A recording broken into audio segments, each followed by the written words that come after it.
Una altra de les operacions de l'eix consumidors i mercats és la creació de nous espais col·laboratius i tecnològics en enoturisme. Aquesta operació d'enoturisme desenvolupa una experiència innovadora a les etiquetes dels vins del Penedès. Nosaltres estem acostumats a treballar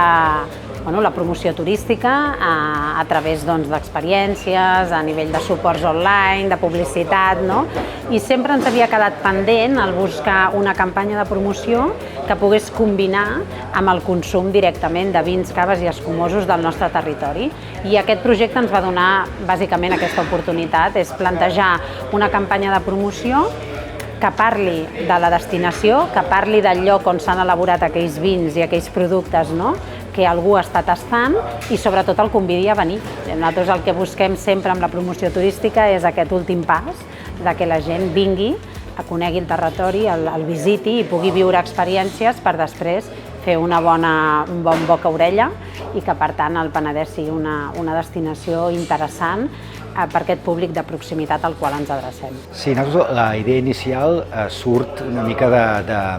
d'aquells llibres que llegíem quan érem petits, que era de Tria la teva aventura, aquests llibres que quan passaves de la pàgina 10 podies anar a la 55 o podies anar a la 30 i segons a quina pàgina anaves acabaves l'aventura d'una manera o d'una altra. Una mica la idea d'això una mica que és una mica com romàntic, una mica com de quan érem petits, traslladar-la al dia d'avui, i el que vam presentar és de fer unes càpsules audiovisuals amb sensacions, amb emocions del Penedès, amb coses que hi pot viure la gent d'aquí al territori o pot viure la gent de fora,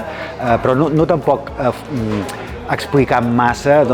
què es pot fer a cada lloc, sinó més presentar aquestes emocions, allò que t'agafi ganes de venir o que t'agafi ganes d'obrir una ampolla de vi o obrir una ampolla d'escumós. Presentar aquestes 15 càpsules i fer una mescla d'aquestes 15 càpsules perquè cadascú, a través d'una protagonista, que és l'Arlet, pogués crear la seva aventura. Aquesta campanya, sense el suport d'aquests cellers, d'aquests restaurants, d'aquestes botigues, com avui que estem aquí a Injòlia, que ens han ajudat a donar a conèixer aquesta acció, no seria possible, o si més no tindria un impacte més petit. Per tant, la complicitat amb el sector ha estat clau, i ha estat clau perquè ells s'han sumat a una iniciativa, a una campanya de promoció que parla de Penedès, i no parla únicament de casa seva, sinó parla del Penedès, parla dels seus valors, i per tant tenir aquesta complicitat per nosaltres és un regal. El projecte PEC ens ha donat l'oportunitat de posar aquest accent en la innovació, en la promoció turística, i per tant ha estat una proposta molt innovadora on tant entitats públiques com empreses privades s'han sumat esforços per aconseguir aquesta campanya plural de promoció turística i que sobretot té aquest especial o aquesta singularitat entorn a viure una experiència virtual que et fa jugar, que et fa divertir-te i que et fa venir ganes de descobrir un territori.